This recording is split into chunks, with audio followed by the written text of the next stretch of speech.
Ja, hallo, wir wieder. Welcome back. Today we have another very important topic that I want to discuss with you, and that is the filling of the panels of the saddle. Many people say I choose wool and I like it because it's adjustable. Others say I have molded panels. Others choose air cushions. And I just want to tell you what it's all about. So the panels are these pieces that touch the horse's back. So these longish pieces here, they can be flatter or thicker.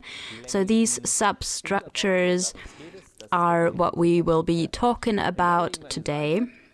Let's put the saddle aside and take a look at the panel. We cut it in half. This is the back part. The bottom faces the horseback and the top faces the saddle tree. We cut it open so you can look inside. This one has wool in it. It's by an Italian manufacturer. And at the bottom of the panel, we have a piece of foam, because the wool can clump when filling. This one has been stuffed by a machine, so it's more precise. If you do it by hand, it is a little bit less precise. So there's wool inside. If I take it out, it gets flatter. If I put it back in, it'll be rounder. And this is called stuffing or flocking. And every panel has holes or slits at the side so you can get the wool inside. And some people, when they're cleaning their saddle, they see these cuts and they think, oh my god, no, my saddle is broken. Sometimes there is even some wool coming out, but don't worry, it's not broken. These are just the openings to get the wool in and out. There's a special tool that you use for that. So this is an average wool panel, and the structures vary depending on the manufacturer. Some use more foam, they use a spacer fabric, different foams. But towards the saddle tree, there is always wool. Some manufacturers use wool exclusively, but there are different kinds of wool. This one is a synthetic one. There is sheep's wool, obviously, and different kind of mixed fabrics. Then we have wool containing silicone.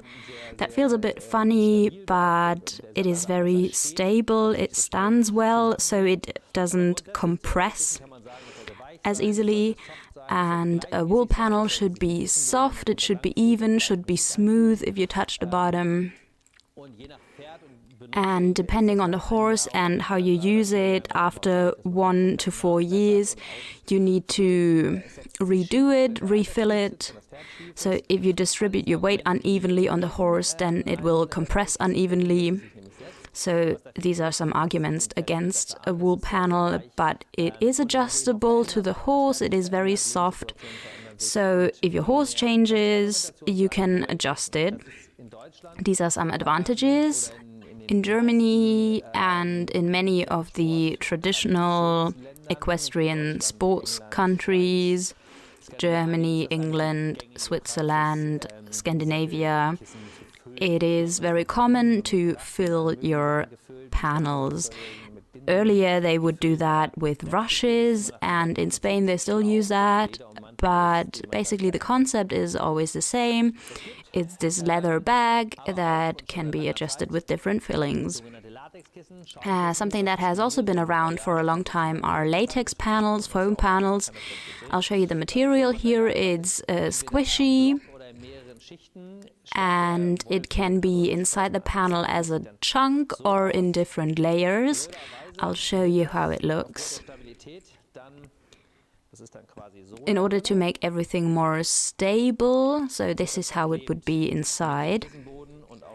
And to make it more stable, it is glued to the bottom of the panel and to the foam, to the leather.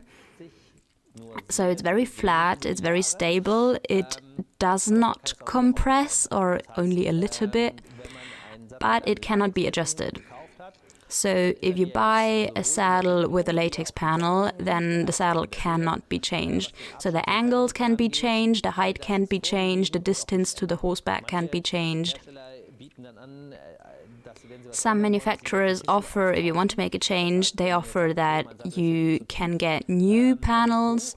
So if your saddle, for example, is too low in the back, you want it higher, then you can get a thicker latex panel.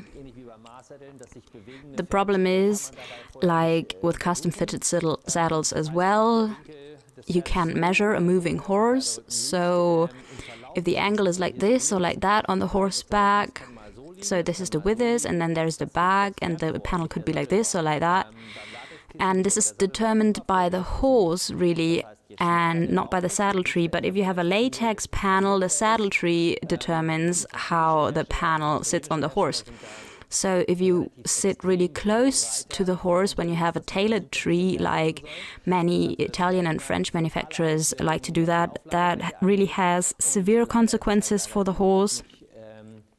And unfortunately, it is not flexible at all in terms of angles and height, unless you exchange it for a new panel, and then the horse can't gain any weight or lose any weight.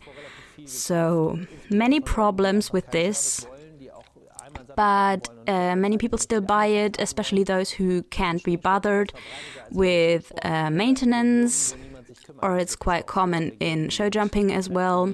Or if you live in a region where there is no one that could adjust your saddle for you. So then this is an option, but it is definitely inferior when it comes to the technical possibilities that I have, also when it comes to the comfort of the horse.